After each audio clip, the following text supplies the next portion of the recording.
for friends and loved ones. Praying for co-workers. My God. Y'all, I want you to know that God is still in the prayer answering business. Yes, He is. My Yes, God. He is. Yes, He He is. has never stopped. Call Him when you Again. want Again, Hallelujah. to everyone, your brothers, your nephews, your uncles, your grandfathers, friends, let them know and tell them happy Father's Day. Amen. But also send greetings from I to be a happy Father's Day. Being that said, hope something is said today that you may be able to convey to them, because we're going to talk about fathers today. Those who have your Bible, if you don't mind, if you turn with us to Mark chapter 14. We want to lift one verse, and that's verse 36. Amen? Y'all pray with me for a little while. We are in a tough and a sad state. Amen? It had not just started. It's been this way for a while. Mark chapter 14 and verse 36. Amen. It's good to see everyone in the house of God one more time. My God. Amen. Amen. Amen. If I haven't mentioned your name, I see you. Amen. You'll find these words recorded. And he said, Abba, Father, all things are possible unto thee. Take away this cup from me. Nevertheless, not what I will, but what thy will. Amen. That's enough. Okay.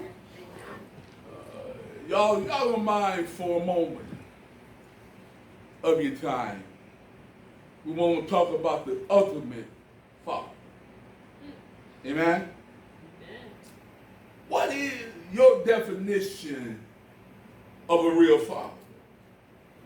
The answer to that question varies depending on the person, because the definition is in a constant transition. When we think of fatherhood in these times, in the time in which we live right now, it is not the same as those invoked a generation ago or several generations. Many make the distinction between real fathers and baby daddies. All right now. Many children being a father may mean being a man that pay child support every now and then, if at all. Amen. I'm trying to hold my peace, man, because I think of a man that can't do that part, because sometimes in relationship it just doesn't work out and divorce happens. That's fine. It happens sometimes. Yes, yes. But I can't stand a sorry, y'all. I know this gonna be on YouTube, but I gotta say I can't stand a sorry Negro that will not pay his obligation and then won't even go see the kid when he can. Come on now. I can't handle it. Because I know who I am and what I'm about. Yes, yes, yes. If you with me and we have a child and we can't get along, you ain't got to go to the judge and tell the judge that I need to pay child support. I'm taking care of mine. Yes. Matter of fact, you get more out of me by not taking me to court, because if you take me to court and the judge tell me I got to pay you this much and it's $250 and I was planning on paying you $5, guess what you get? $250. Yes, yes. So that's why I got a hard time with a brother that won't take care of his obligation. I get on it. I remember at my church when I was in Tyler, I had some deacons telling me that that woman sending that man to jail because of child support. I'm going like, you just lying, nigga. I'm sorry, y'all. But I had to say it just like that. He sent himself to jail. Well, how can he pay child support in jail? He wasn't paying child support in the beginning. His butt needed to be in jail. He wasn't paying it. If he was paying it, he wouldn't be in jail. Yes. Y'all talking to the wrong brother right now when you start trying to defend a knucklehead. I ain't defending no deadbeat nothing. Yes. Yes. Yes. Y'all, I'm sorry. I'm a different cat when it comes to this. I know that's right. I'm a different cat. Right is right, wrong is wrong. Yeah. I know, I understand sometimes young brothers talking about, I don't want to give her child support because she going to be spending my money on something else. Well, Negro, it's still your child. He need a house or she need to be in a house. Thank you. Yes. She got some other Negro standing up in there. But then you go get the child. Oh, you know, yeah, you see, I'm a different cat, y'all. Now I'm talking about me. If you with me, we got a child, you might have a hard time keeping that child because I'm going to sure be fighting to keep him full time myself. Yes. Yes. I know how to change diapers. Mm-hmm. I know how to make a ball and give formula. Mm-hmm. I know how to take a temperature. I know how to give, matter of fact, I don't watch my mother and I know how to blow snot out of a baby nose that can't blow it for himself. Yes. All right, Yes. now. Yes. Huh? So that's why I got difficult with knuckleheads that won't get to the, y'all, it might take me a while to get to them. I'm trying to hurry up. But man, we got to do a whole lot better Yes. talking about us, y'all, Yes. than what we doing. Amen. Yes. We got to do a lot better. A real father more than a title Yes. Yes. or tongue-in-cheek baby daddy or name on a check. A real father is a man who loves, protects, and provides for his children. Yes. Yes. The prerequisite of a real father is being a male, but being a male, he can do what's right and do the right thing around him and not do the wrong thing. He do it with responsibility of those who he is in charge of. Yes. Yes. Yes. Amen? Those who have mastered this truth have learned the secret of fatherhood. Y'all, I was reading some articles, doing some research, and I find the Bureau of Census Statistics brief, Black America profile issued back in 1993 showed two-parent home as following for the blacks. In 1950 there was 78% two-parent homes. 1960, 74%. 1970, 68%. 1980, 50. 1990, 56. 1980, 90, 50. 1991, 48. Y'all, between the 1900s and the 1950s, Black America, two-parent home, a mom and a dad, was over 90%. They were going through more hell than we're going through now. But they didn't have the issues that we have right now. They had Jim Crow laws. They lynching folks. But their children weren't going around just tearing up stuff. All right. Stealing and robbing.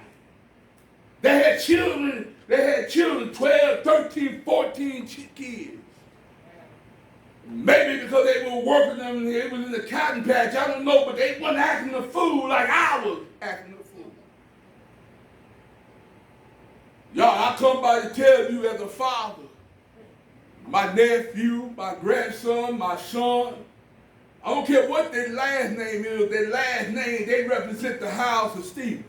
Yes, yes. Y'all, I was size 13.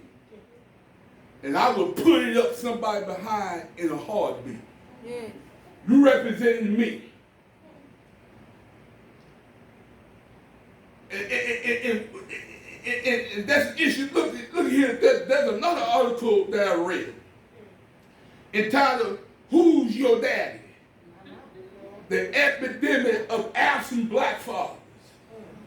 The author is not given, but the article said there's a widespread absence of black fathers is vastly increasing and getting worse.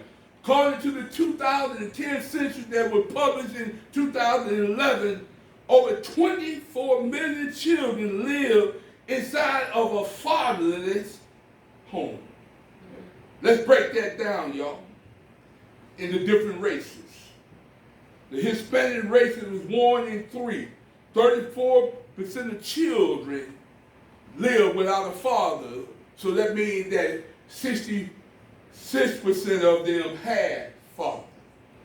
In the white household, that was 1 in 4, 25%.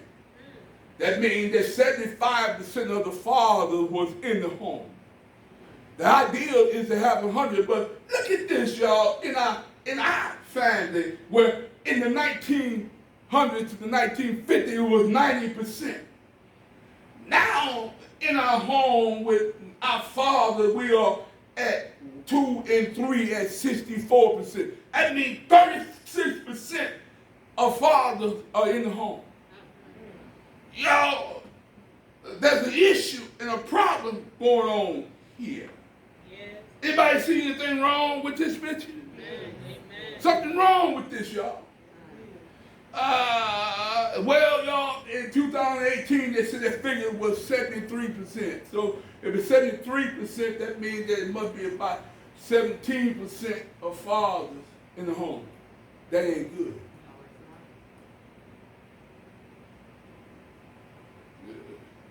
You see, according to the fatherhood, I did some research because I did this research because I knew this, but I had to make sure I had some documentation about what it is that I'm going to talk about today. Because I just couldn't be just saying something and just because I feel this way. I had to look at it and make sure that it was true.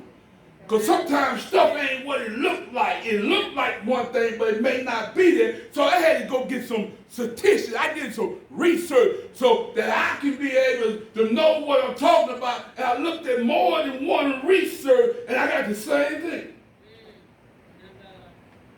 So according to the National Fatherhood Initiation, children that live in a fatherless home are 2 to 3 times likely to be poor. Y'all hear me? I'm gonna get going after I get out of this introduction. I'm gonna get going quick. Just let me get out of this introduction first. So that means normally if you don't have a husband and a wife, that kid is poor because it's hard to provide for a family on one income, y'all. Amen. And usually the father, most of the time, not all the time, is the breadwinner. So the child is poor. Without a father, most of the time, and I'm talking about our boys, girls do it too, but our boys are 2 times more likely to be on drugs. Come in my house smelling like weed. Now, y'all, I know what weed smell like. Mm-hmm.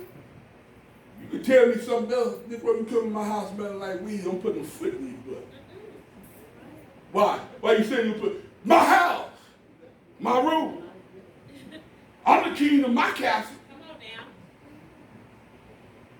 now. And if you whoop me, Nick Rose, you better get to stepping because you won't be whooping nobody else. Come on now. Mm-hmm. Y'all, you got to raise black boys different than you raise white boys because them white boys that I see sometimes, not all the time, they be going off on their mothers in the store, man. If I'm in the store, when I'm with my wife, you going off on my wife like that, man, I'll be put back, they be calling the law. because I have my foot in your chest. Because it needs to be some fear in the heart. You know, the Bible, I gotta love you, man, but I gotta love you, but I gotta let you know that you just can't do what you want to. Amen. Yes. Amen. She was here before you got here. Yes, yes, yes, yes, yes. I was whispering the sweet nothing in her ear before you got here. I was putting my finger in her ear before you got here. Huh? I was holding her hand before you got here, brother. So you just can't talk to them just like you want to. That go for the girls too.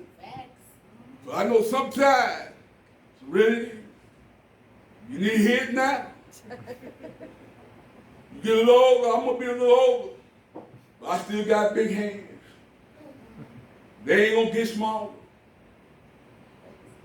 Spare the child, spare the raw, spoil the child. I ain't sparing nothing, y'all. I ain't trying to do it because I don't like doing it. It hurts when you do it. But I ain't going to not do it, though.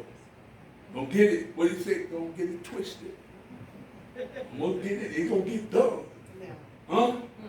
So, but like, look y'all, in 1964, President Lyndon B. Johnson named an unofficial title, War on Poverty. Poverty was around 19%. Then we had the Civil Rights Bill in 1968.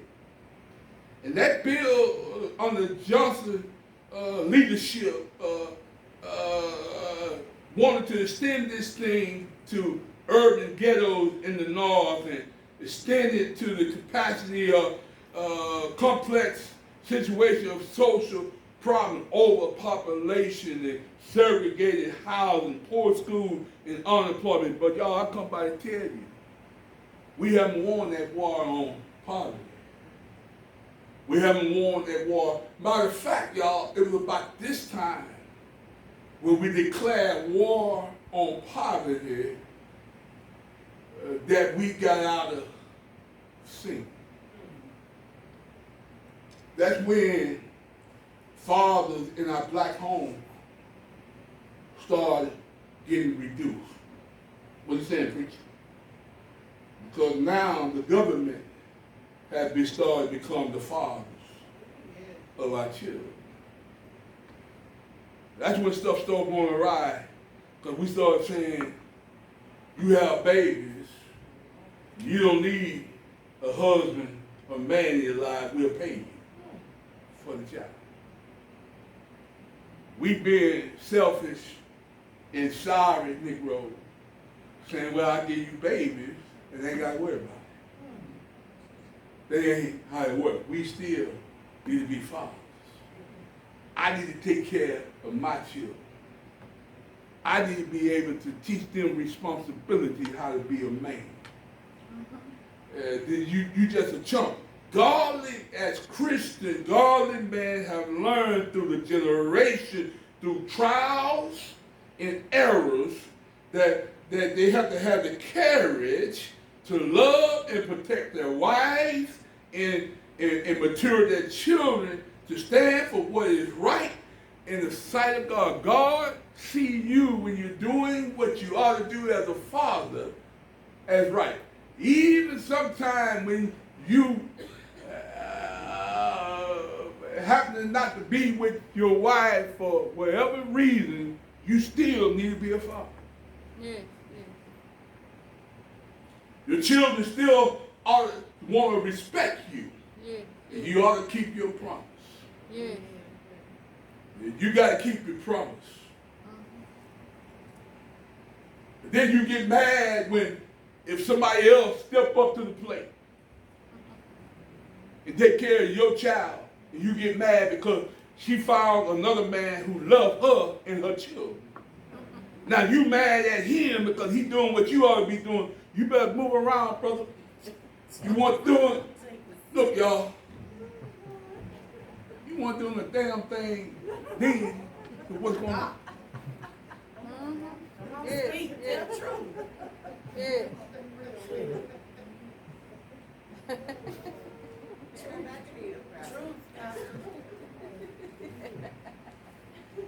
I know I got some young people in there, but they done heard that. Mm-hmm.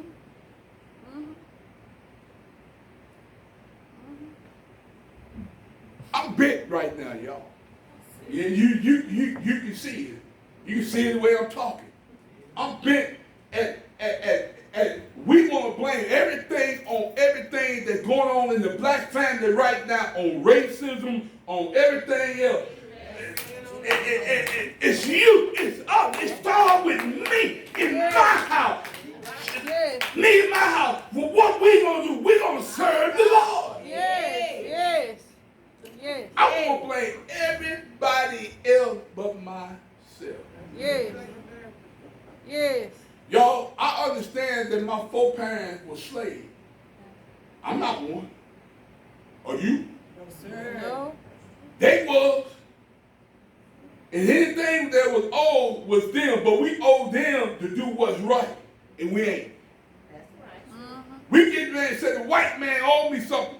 In Negro, you won't go to school when you got the opportunity to go to school. How do he owe you something? Y'all, can I tell you this? Every white person ancestor didn't have slaves. Do y'all hear me? Do y'all hear me? We think that every white person that we see, their foreparents were slave owners. Some of them folk were poor. They didn't have no slave. But we think that everybody, we need to get past that. And brothers, we need to do our job. You know how I lift my family? By getting an education, working hard, teaching them you got to do the same thing that I'm doing, and you lift yourself. And you can lift yourself, you can come to Axtell, live in Axtell, ain't got to live in the raunchy ghetto in Waco because you live in Axtell. Guess what? Ain't nobody coming out here messing with you. Mm-hmm. Facts. Yo, I live in Waco, and I'm going to move to Charlotte Springs. I ain't trying to stay around a whole bunch of Negroes. Come on,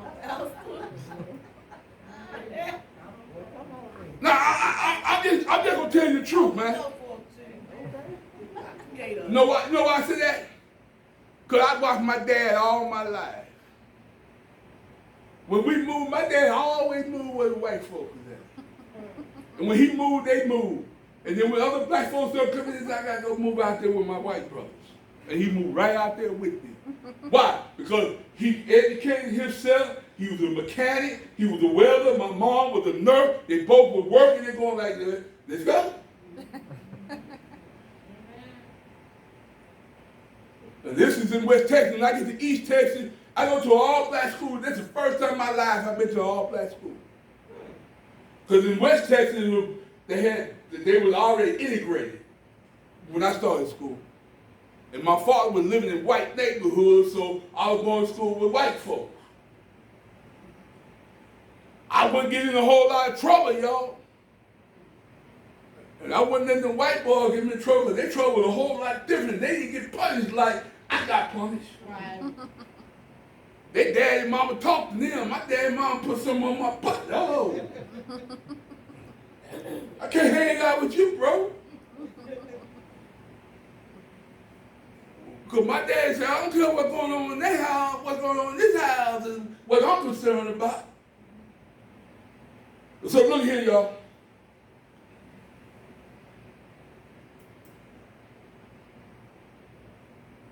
Couple points I want to leave. I normally talk about what our text represents. But I want to skip that part. And I want to go to this part here. By the black father image. Who make our image? Who defines who the black person is? Everybody else defines us who we are, and we don't define our own self. We are told who we are, where we are now, where we are now, how far we can go, even in the image of our fatherhood and our black experience, we are told who we are. We are told what we can be. Earl O'Farry Hutchinson, an author of The Assault of the Black Male Image, writes these words of the black American man is being carefully shaped by other folks, other than himself. The media, the national media, when you watch television and you watch the media, they try to define who we are. They pound and twist and distort the black male stereotype into a sensational headline on TV, sound bites combine the message of the black man as non-achievers. You see it all the time. He can't accomplish nothing. Bullets, good for nothing, lazy and lawless. But even more, y'all, the music community, owned and controlled by other folks other than ourselves, tell us what our role is as black men. They tell us that we are ignorant sambos. No? They tell us that if we're not that, then we are hated, filthy savage. So we have to be careful when we're doing things and we're doing things because it look like we're not who we say we are.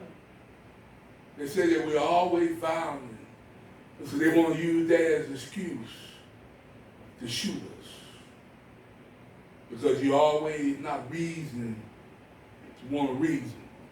But guess what, y'all? If we can get our boys to go to school, all of them not college students, but if we can get them in good trade, but we can get them in college, but they can learn to reason. Y'all, sometimes I talk crazy up here, but when I get myself in a situation, man, I know that the word and the pen is mightier than the sword.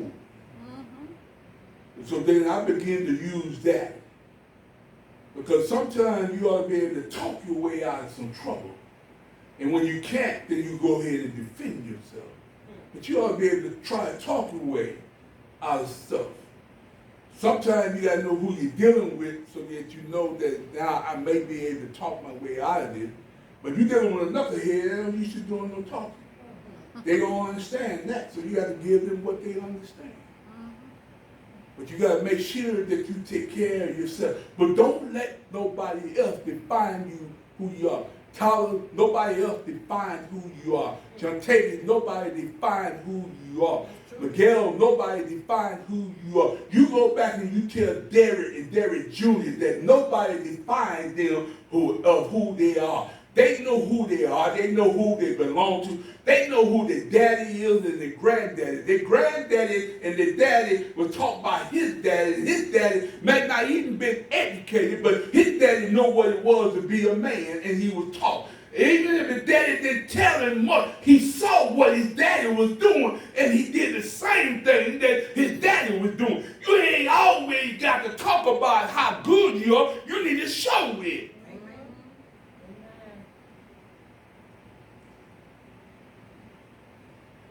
So, godly man, y'all, godly father have integrity.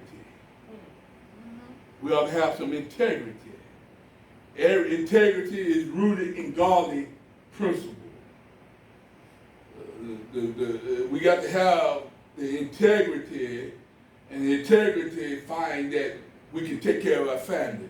But you got folks who say that I got to take care of my family, and I got to do what I got to do to take care of my family. Well, like I said, all money ain't good money. If I'm doing what is right and what is just and moral, then that's okay. But I have learned as a child of God that God strengthened me and provides for me when I use legal and moral situation to secure my household. I don't go around stealing, saying that I need to take care of me and mine by taking somebody else's stuff.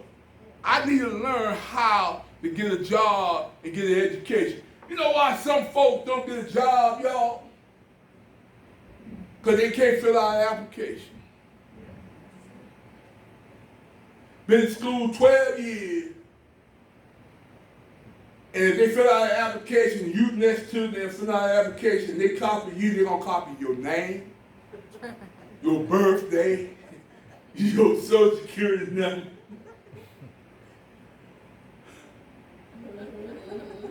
You got to be able. So now you trying to justify yourself because you didn't learn when you was in school. Now, Sister Sheila, imagine your dad in your house when y'all coming in. My sister dancers, the dancers. Cause my dad in my house, man, cause I used to do all my work at school, and then when I had them periods, I would do it then.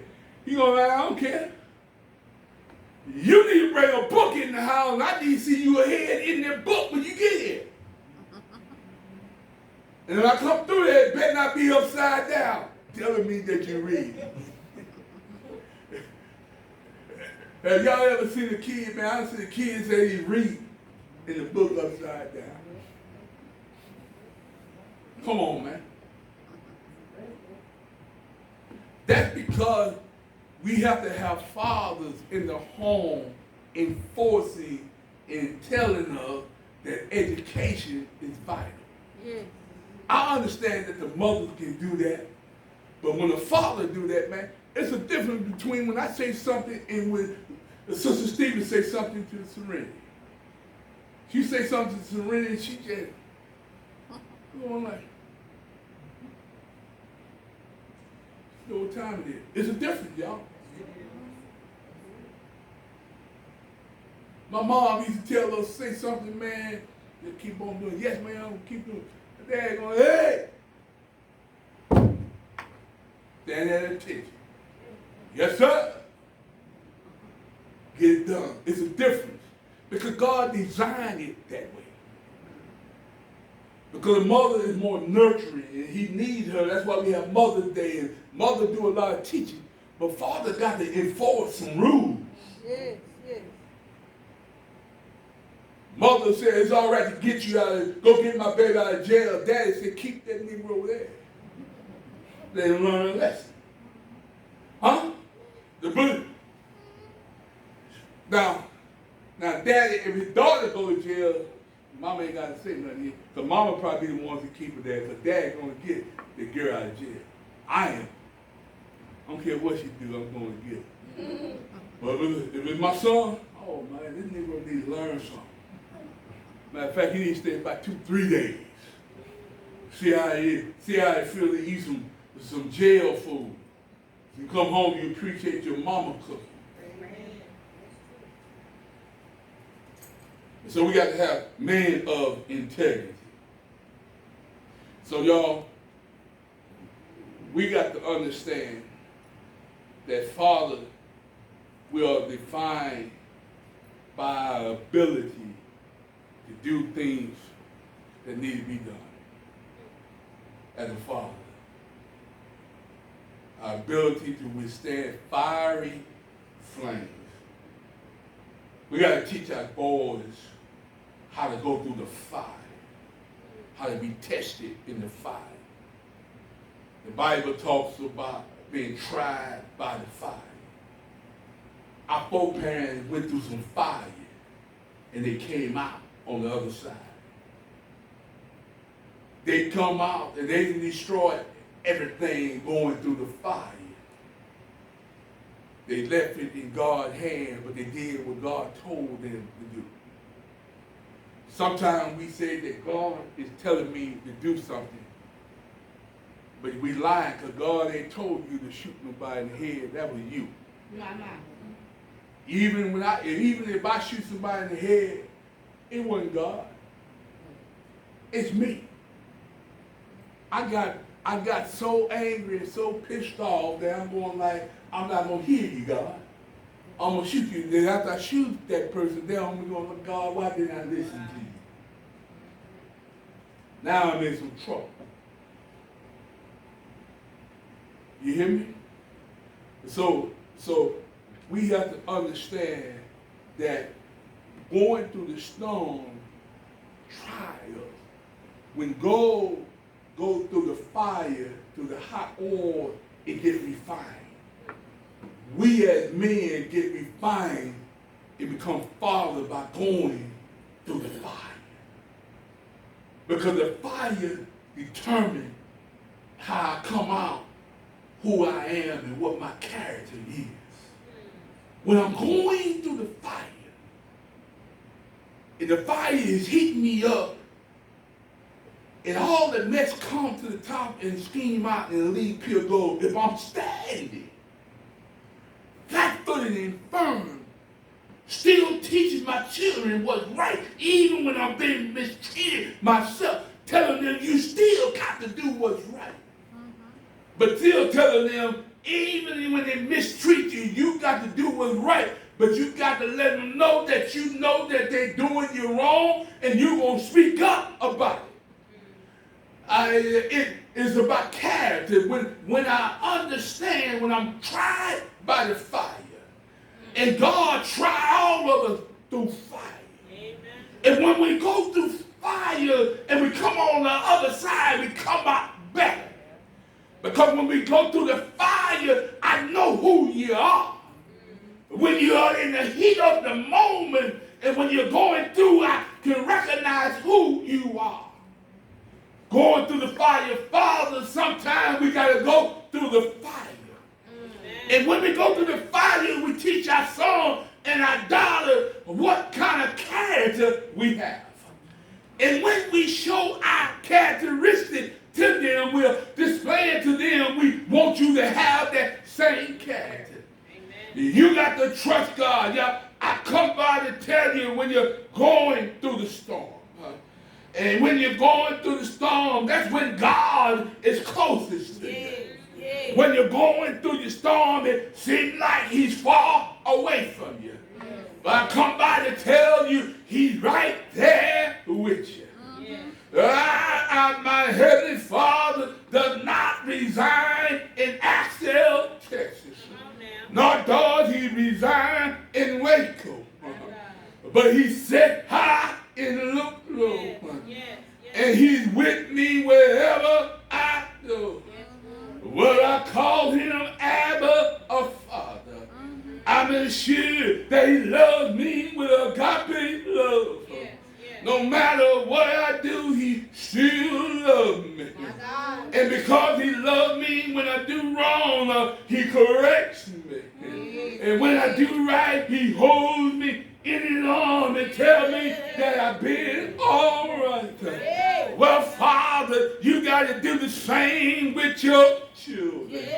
You got to tell them when they do wrong, I got to chastise you now. But when you do good, I hold you in my arms and tell you how much I love you. I come by to tell you that you can call him Abba or you can call him Father. But all that means that we are his children and he'll work it out for us. The ultimate Father is the one that stands tall, but he reaches low. I'm telling you, the ultimate Father is defined not by the size of his wallet, but by the depth of his heart. The ultimate Father is one who is defined not by his physical strength in his body, but by the moral fiber of his soul. I'm talking about God. I'm talking about a Father that who can take my sadness and turn it into gladness. One that take my misery. Has anybody been miserable in their life? He can turn your misery into delight. Yes. Has there anybody been in here? Have you ever failed at anything? Come by to tell you that God can take your failures and turn them into success. You can bake a cake and it didn't come out. You forgot an ingredient and add a different ingredient. Then you find out that that was the best cake ever. Now you got a new creation. Even in your failure, in your mistake, God can make it work for your good. Don't be ashamed, even when you make a mistake.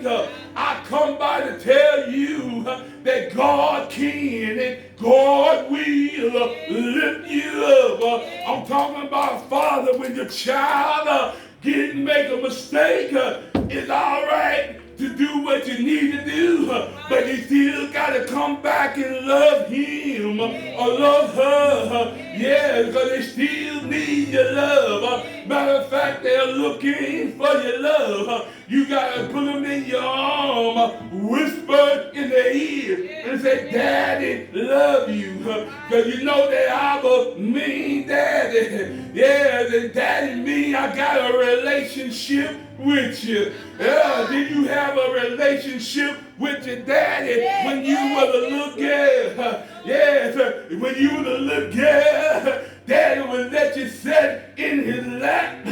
Yeah, when you were running from mama, he'll put you in his arm. Tell your mama to leave you alone, and she's all right. I got her. She'll put her arms around your neck, squeeze you tight.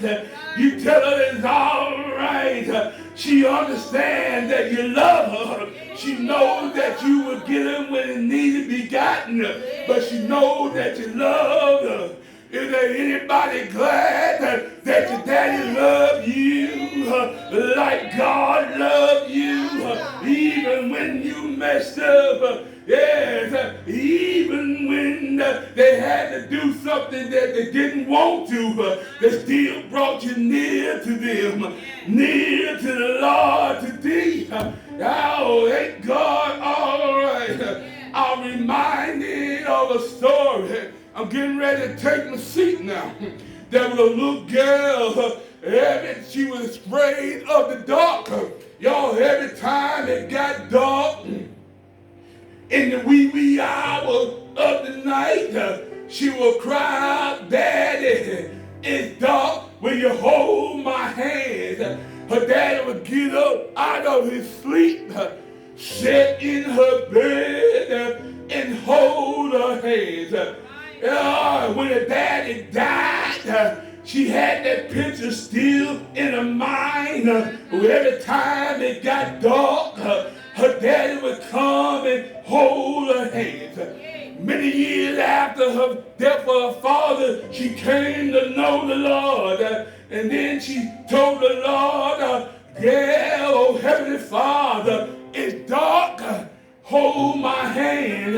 And don't you know that God will hold your hand when it's dark? God will hold your hand when you get tired.